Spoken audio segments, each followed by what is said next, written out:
Hello everyone, আসসালামু আলাইকুম। আমি চলে এসেছি আমার অ্যানাদার ব্লগে। কলকাতার স্ট্রিট ফুডগুলো নিয়ে আজকের ভিডিও।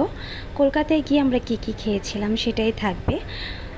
আমরা ফার্স্টেই কলকাতায় খেয়েছিলাম মোমোটা, যেটা খেতে খুবই মজা ছিল।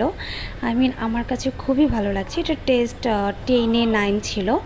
এরপরে আমরা কলকাতার বিখ্যাত সোডা ট্রাই করেছিলাম, যেটা এখন বাংলাদেশের অনেক জায়গায় পাওয়া যায়। বাট আমি একটু ভিন্নতা খুঁজছিলাম যে কলকাতা থেকেই নাকি সোডাটা বাংলাদেশে এসেছে।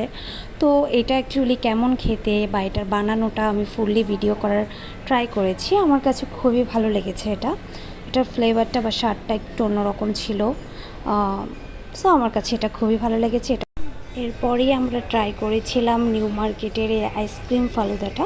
এটা দেখতে যেমন লোভনীয় ছিল, এটা কিন্তু খেতেও খুবই মজা ছিল। আমার তো খুবই ভালো লেগেছে। আর এই যে চাউমিনটা দেখতে পাচ্ছেন, এইটা কিন্তু মাত্র 65 টাকায় ছিল, আর টেস্টটা অনেক মজা ছিল, খুবই ভালো ছিল।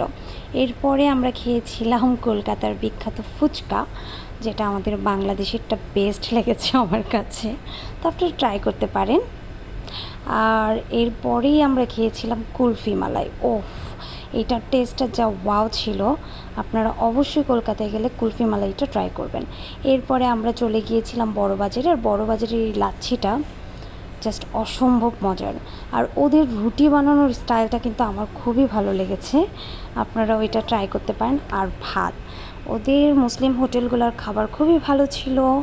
সো আপনারা অবশ্যই এটা ট্রাই করতে পারেন আর জানাবেন কে কী ট্রাই করলেন। Thank you.